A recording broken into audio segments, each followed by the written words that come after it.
بسم اللہ الرحمن الرحیم۔ الصلاۃ والسلام علیک یا رسول اللہ وعلی آلک واصحابک یا حبیب اللہ۔ الصلاۃ والسلام علیک یا نبی اللہ وعلی آلک واصحابک یا نور اللہ۔ پیارے دوستو، welcome to our Islamic channel.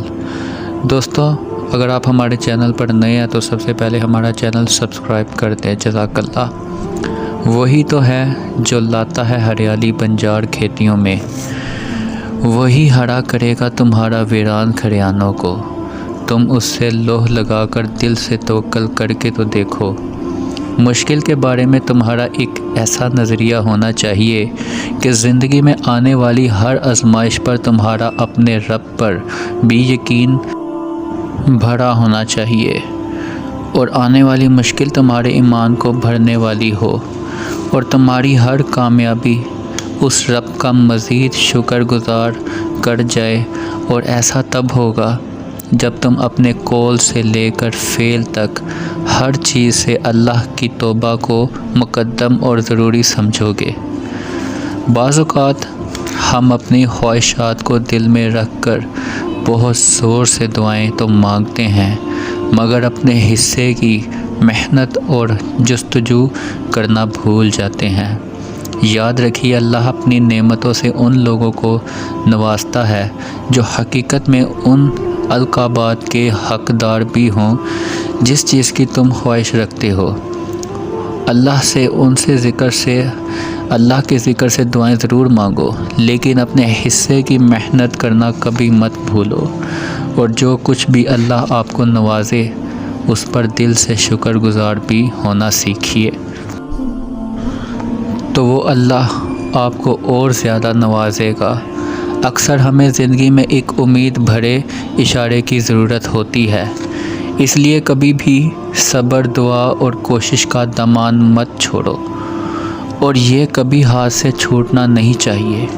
کیا پتہ تمہیں کب کیا مل جائے۔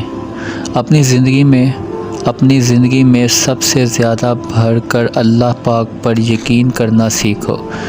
تب بھی اللہ پر یقین رکھنا جب ہر چیز تمہارے مخالف ہو، اور تب بھی یقین رکھنا جب ہر چیز تمہارے موافق ہو، تب بھی جب ہر اندھیرا چھا جائے، اور تب بھی کوئی راستہ نہ دکھا جائے، اور جب تم کمر توڑ اس پر اعتبار کرنا سیکھ جاؤ گے، پھر تم دیکھو گے وہ ایک ایک کر کے سارے تمہارے کام پورے کر دے گا۔ رفتہ رفتہ تمہارے لیے ان کاموں کو سنوار دے گا، اور کبھی بھول کر بھی اپنے دل میں یہ خیال نہ لانا کہ وہ رب تم کو بھول گیا ہے۔ کیا تم وہ وقت بھول گئے جب تم کمزور اور ناسمجھ اپنے والدین کو سونپے گئے تھے؟ تو جب اللہ کبھی تمہیں اس وقت تنہا نہیں چھوڑا تو وہ کیسے آج تم کو تنہا چھوڑ دے گا؟ وہ تو ہر حال ہر گھڑی تم پر اپنی نگاہیں کیے ہوا ہے۔ تو پھر آخر تم کیوں اس قدر مایوس ہو گئے ہو؟ مانگو اپنے رب سے، ہر وہ ایک بار کن فرما دے تو پھر ساری مشکلیں ایک لمحے میں تمہارے لیے آسان ہو جاتی ہیں۔ دنیا کی کوئی بھی چیز اس کے کن کے بغیر ہل تک نہیں سکتی، تو تم کیوں پریشان ہو؟ وہ تمہارے لیے بھی آسانیاں پیدا فرما دے گا، بس تھوڑی دیر اور صبر کر لو۔ جب کوئی شخص ہمیں آ کر کہتا ہے تمہاری دعا قبول نہیں ہوگی، اس وقت ہم ٹوٹ جاتے ہیں، کیونکہ ہمیں کوئی راستہ ہی نظر نہیں آتا، اور دعا میں بھی دیری ہو رہی ہوتی ہے، اور تب ہم بھی یہی سوچتے ہیں کہ شاید وہ شخص بالکل ٹھیک کہہ رہا ہے۔ ہم یہ کیوں بھول جاتے ہیں کہ اللہ تو ہمارے یقین اور اس شخص کی بات سے بہت بڑا ہے۔ ایسا کیسے ہو سکتا ہے کہ تم ایمان لاؤ اور اللہ کے کاموں اور معجزوں کو سمجھ ہی نہ سکو؟ وہ تو ان کو بھی عطا کر دیتا ہے جو اسے مانتے ہی نہیں۔ اللہ تو تمہاری ہر ایک سسکی سے واقف ہے، اور تمہارا ہر ایک حساب رکھے ہوئے ہے۔ تو پھر توکل رکھو اس یقین کے ساتھ کہ وہ ضرور عطا کرے گا۔ پھر دیکھنا تمہاری زندگی میں کیسے معجزات کی بارش ہوگی، اور تمہاری زندگی میں ہمیشہ ہمیشہ کے لیے اللہ پاک معجزات کی بارش فرما دے گا، اور تم کو اتنا عطا ہوگا کہ تم اپنی گنتی تک کو بھی بھول جاؤ گے۔ اللہ کے معجزے ایسے ہی نہیں کر دیتا اللہ پاک اپنے خاص چنے ہوئے بندوں سے سب سے پہلے امتحان لیتا ہے، پھر اللہ پاک مشکل سے کچھ وقت گزارتا ہے، پھر آخر انتظار کی گھڑی کے بعد اللہ پاک اس کے لیے رحمت اور کن کے دروازے ہمیشہ کے لیے کھول دیتا ہے۔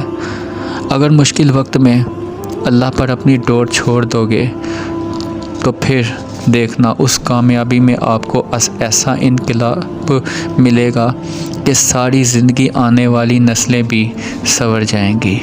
لیکن اللہ پاک ہر انسان کو سب سے پہلے اس کے صبر سے آزماتا ہے۔ اللہ تو سب جانتا ہے کہ کون صبر کرنے والا ہے اور کون نہیں، لیکن اللہ پاک تم کو سننا پسند کرتا ہے، تمہارا صبر دیکھنا پسند کرتا ہے، اس لیے اللہ پاک تم کو صبر میں ڈالتا ہے۔ بے شک اللہ پاک صبر کرنے والوں کو بے حد پسند کرتا ہے۔ اللہ پاک تو یہ بھی جانتا ہے پہلے سے ہی کہ تمہیں کیا پسند ہے، تمہیں کیا چیز کی ضرورت ہے۔ اللہ پاک تو تمہیں سننا پسند کرتا ہے تو تمہیں ہاتھ اٹھانے کی توفیق بھی ملتی ہے، بس ایک تمہارے ہاتھ اٹھانے کی دیری ہوتی ہے کہ اللہ تمہارے ہاتھ اٹھانے سے پہلے ہی تم کو عطا کر دیتا ہے۔ اللہ جانتا ہے میرا بندہ اس وقت مدد کے لیے صرف مجھے پکارے گا، وہ تو تمہاری ہر بات بہت غور فکروں سے سنتا ہے، تمہیں بے حد پیار کرتا ہے۔ جب تمہیں کوئی تکلیف پہنچتی ہے تو تمہاری ماں کیسے پریشان ہو جاتی ہے، سب سے زیادہ پیار کرنے والی ہستی جو تمہاری ماں ہے، تو اللہ تو 70 ماؤں سے بھی زیادہ پیار کرنے والا ہے۔ پھر تم خود سوچو وہ کیسے تمہیں تنہا چھوڑ سکتا ہے۔ اللہ تو بڑا وسیع ہے، وہ تو سب کچھ کر سکتا ہے جو تم نے کبھی سوچا بھی نہ ہو۔ وہ تمہاری زندگی میں وہ کچھ لا سکتا ہے جو تم کبھی گمان بھی نہیں کر سکتے۔ کس نے کہا وہ نصیب نہیں بدل سکتا؟ کس نے کہا وہ ہمیں ہماری چاہ نہیں دے سکتا؟ کون کہتا ہے کہ وہ ہمارے دل نہیں موڑ سکتا؟ جو بھی یہ کہتا ہے وہ بے حد جھوٹ بولتا ہے کہ میرا اللہ ایک عام انسان جیسی سوچ جیسا تو نہیں ہو سکتا۔ تم اللہ کو اپنے ایمان کے مطابق سوچو اور مانگو، انشاءاللہ کرم ہوگا تمہاری زندگی میں بھی، اور ہمیشہ کے لیے رحمت کے دروازے کھل جائیں گے۔ جزاک اللہ۔